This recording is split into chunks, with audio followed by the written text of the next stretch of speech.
Ads లేకుండా latest episode చూడండి.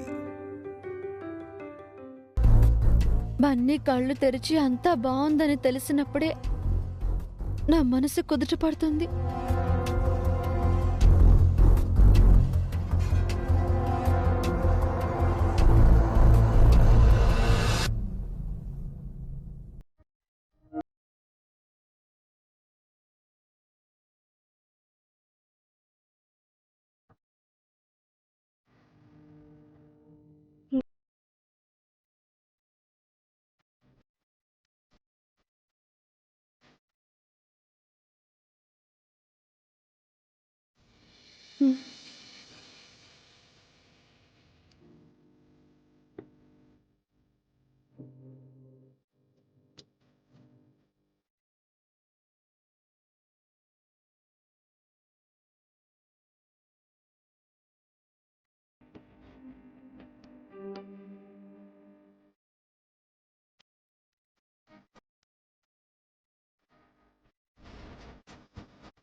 వసు గారు, మీరు నైట్ అంతా మేల్కొనే ఉన్నారా? అవునండి, బన్నీ ఇంకా కళ్ళు తెరవలేదు. నాకు చాలా భయంగా ఉంది.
మమ్మీ,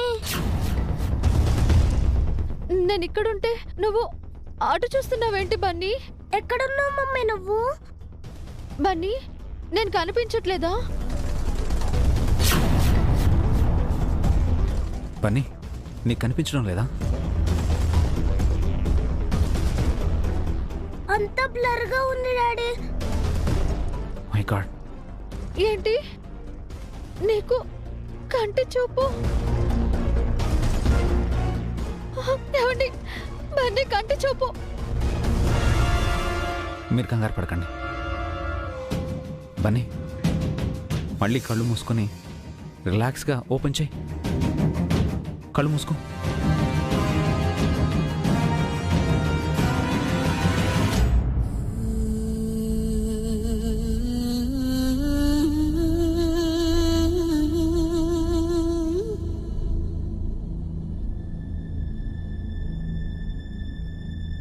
మెల్లగా ఓపెన్ చేయి బన్నీ.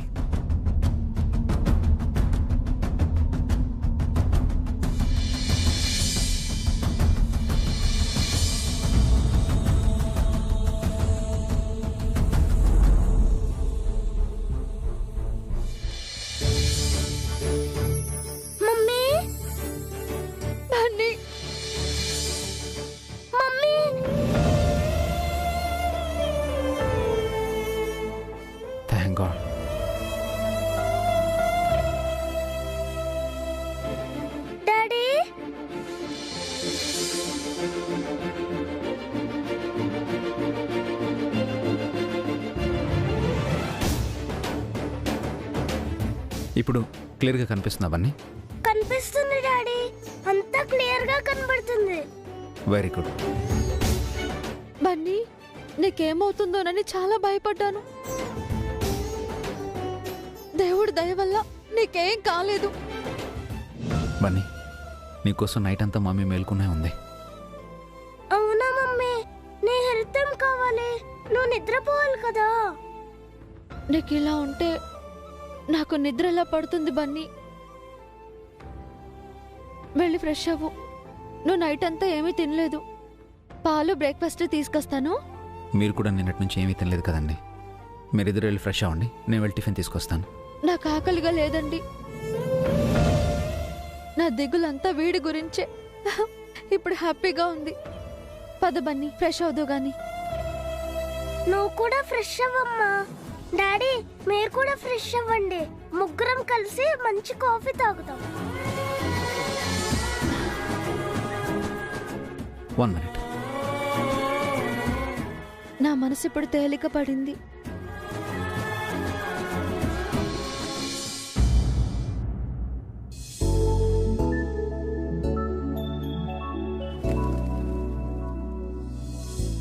ఎవరండి మీరు? నా పేరు వాసుదేవ్ అండి. అభిరామ్ గారి కోసం వచ్చాను. విషయం ఏంటో చెప్పండి. అభిరామ్ గారు 10 lakhs అడిగారు, తీసుకొచ్చాను. అభి పైనున్నాడు, నాకివ్వండి. సారీ సార్, అభిరామ్ గారికే ఇస్తాను. నేను అభి వాళ్ళ అన్నయ్యని, భాస్కర్ అండి. మీరు ఎవరైనా కావచ్చు సార్, డబ్బులు అభిరామ్ గారికే ఇస్తాను. అభిరామ్ గారు కూడా తనకే క్యాష్ ఇవ్వమని చెప్పారు సార్.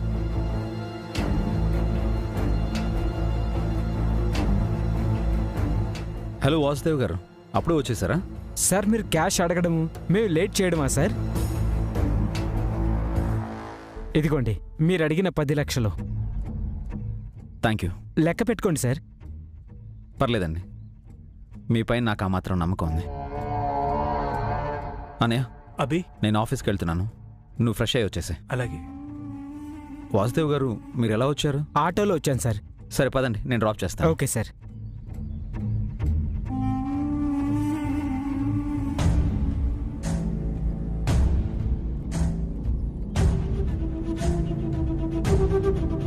ఇదిరా నీ తమ్ముడికి నీపై ఉన్న నమ్మకం. బయట వాళ్లకు నీపై ఉన్న గౌరవం కూడా ఇదే.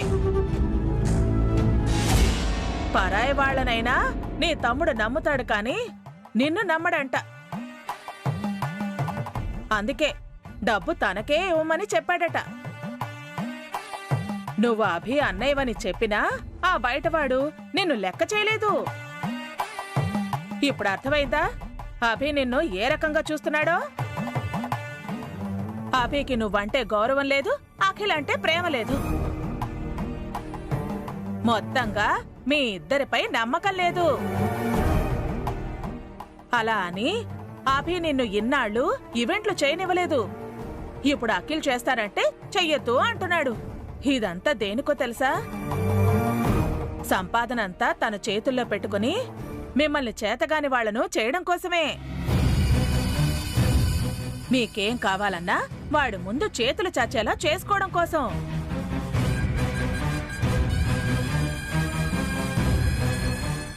ఈ ఇంట్లో మీ నాన్న తర్వాత నువ్వే పెద్దవాడివి. నీకు ఆ మాత్రం విలువ గౌరవం ఇస్తే వాడు సొమ్మేం పోతుంది? మీరు జీవితాంతం బానిసల్లా వాడికి ఊడిగం చెయ్యాలి. వాడు మీపై పెత్తనం చెయ్యాలి. ఇప్పుడైనా అర్థమైందా పెద్దోడా? అభిగడు కుట్రా?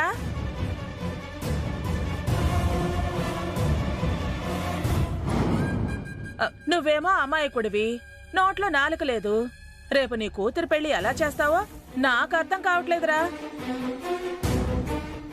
అభిగాడి దగ్గర భిక్షమెత్తాలి నువ్వు. వాడు చెప్పిన సంబంధమే నీ కూతురికి చెయ్యాలి. కాదంటే నా పైసా కూడా ఇవ్వడు. అంతా నీ తలరాతరా పెద్దోడా. నీ రాత ఎప్పుడు మారుతుందో ఏమో. నాకే బాధగా ఉంది, నీకెలా ఉందో. మీ అమ్మా నాన్న ఏమో నిన్ను పట్టించుకోరు. నీ గురించి నువ్వే ఆలోచించాలరా. బాగా ఆలోచించు. అఖిల్లా ధైర్యం చెయ్యి.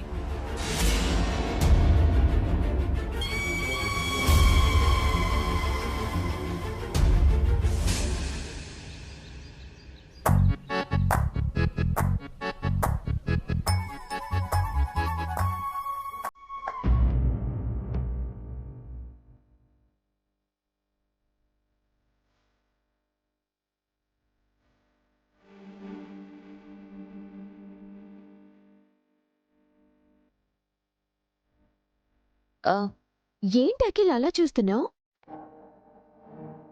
ఓ, ఈరోజు నేను చాలా అందంగా ఉన్నానా?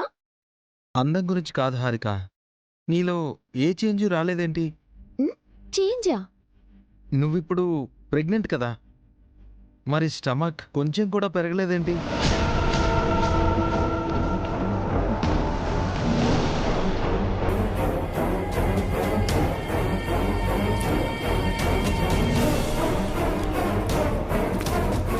ప్రెగ్నెన్సీ అయ్యాక డే బై డే నీ స్టమక్ పెరగాలి కదా.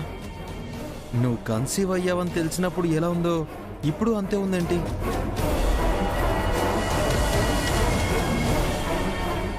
నువ్వు నిజంగా ప్రెగ్నెంటే కదా? నాతో ఏం అబద్ధం చెప్పలేదు కదా? అదేంట్రా చిన్నోడా అలా అంటున్నావు? అంటే అత్తయ్య తను పిచ్చోడా, నీ బిడ్డను చూడాలని నీకు అంత తొందరగా ఉందారా?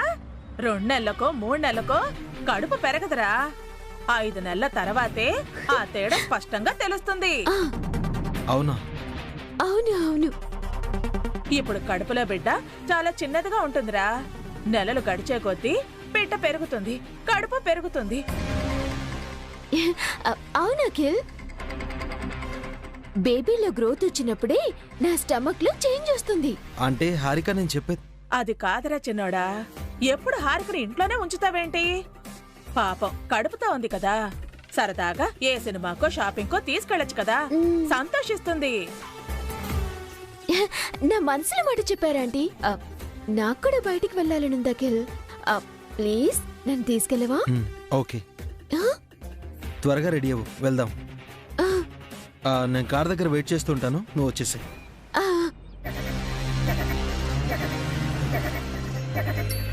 అమ్మా అమ్మా, చాలా థ్యాంక్స్ ఆంటీ, టైంకి వచ్చి సేవ్ చేశారు. రోజు ఇలాగే చేయలేనే. త్వరగా నువ్వు తల్లివి కావటం మంచిది, లేదంటే ఇద్దరు మునిగిపోవడం ఖాయం. పద పద పద.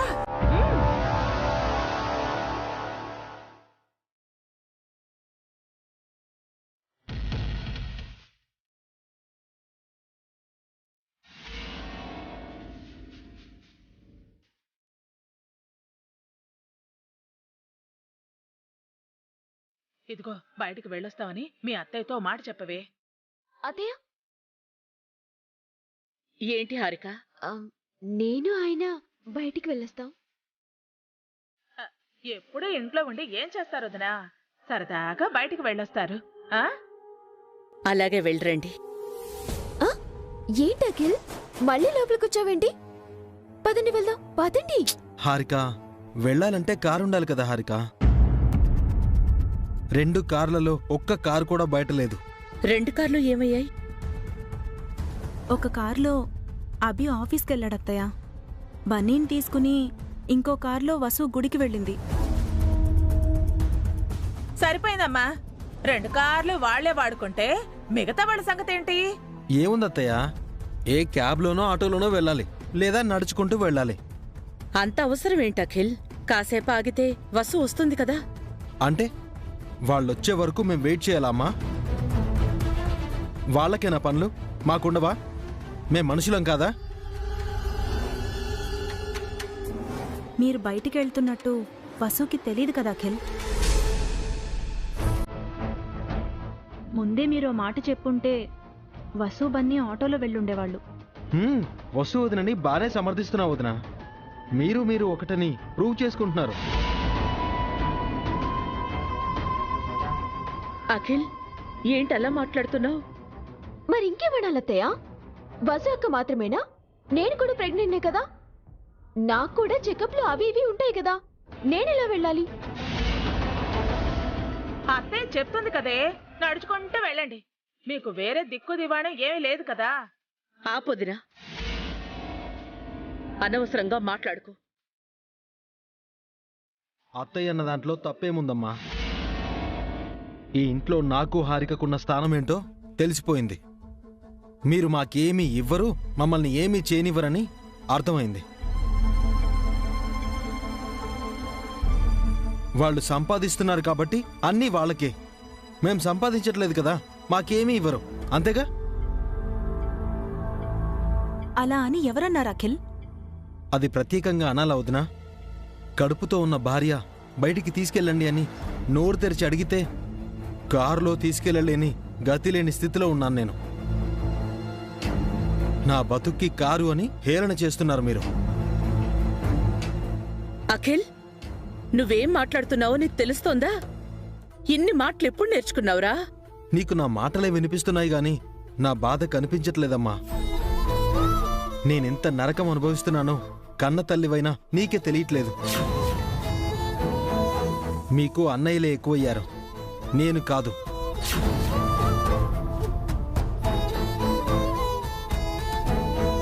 బాధపడక అఖిల్, మనం ఇంకో రోజు బయటికి వెళ్దాం. నేనేం ఫీల్ అవ్వట్లేదు. ఇలా ఇంకెన్నాళ్ళు మన కోరికలు ఆశలు చంపుకోవాలా హారిక? ఎన్నాళ్ళు ఇంట్లో ఉండిపోవాలి? ఎన్నాళ్ళని ప్రాణమున్న శవంలా బ్రతకాలి? నేనిప్పుడే వస్తాను.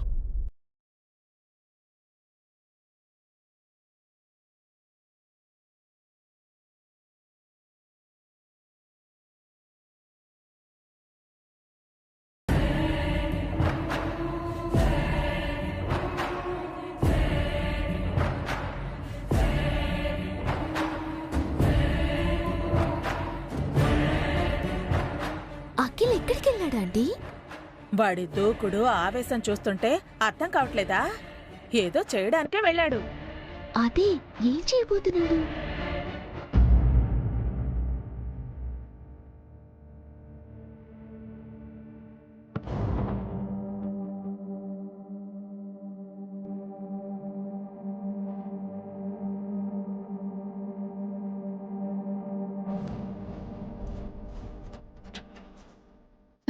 అక్క,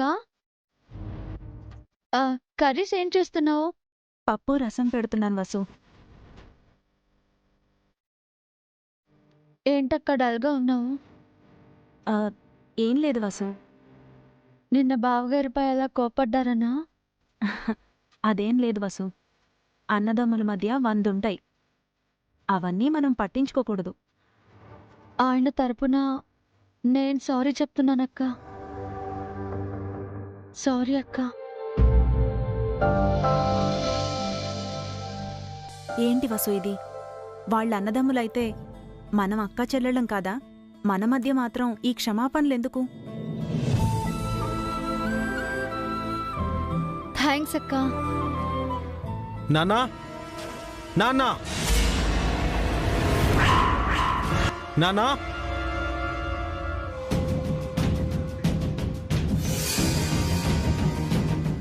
వేడే అంటే లాయర్ని తీసుకొచ్చాడు. కొంపదీసి నా నుంచి విడిపోవటానికి కాదు కదా? అప్పుడు నిన్ను పిలుస్తాడు కానీ మీ మావేనెందుకు పిలుస్తాడే? నాన్నా,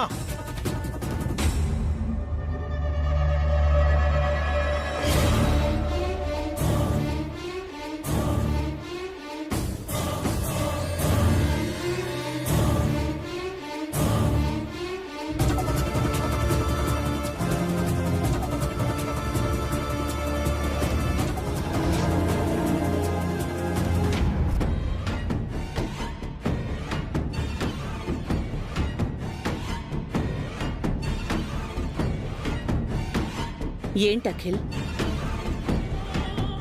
ఈయన లాయర్ జగన్నాథం గారు. సార్, వీరు మా నాన్నగారు. తెలుసు సార్. నమస్కారం రామ్మోహన్ గారు. నమస్కారం అండి. ఏంటి ఇలా వచ్చారు? నేను చెప్తానన్నా.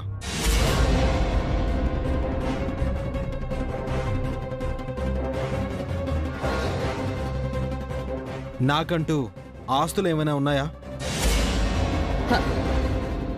ఇప్పుడు ఆస్తుల గురించి ఎందుకు అఖిల్? కాసేపు నువ్వు మాట్లాడకమ్మా.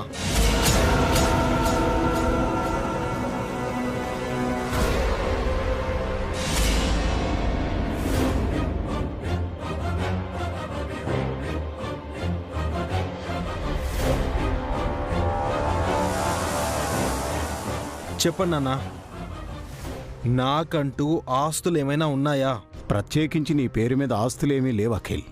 అన్నీ నా పేరు మీదే ఉన్నాయి. ఎన్నున్నాయి?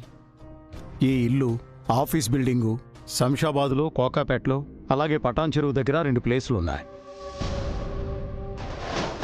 శంషాబాద్లో ఉన్న సైట్ నాకు రాసివ్వండి అన్నా.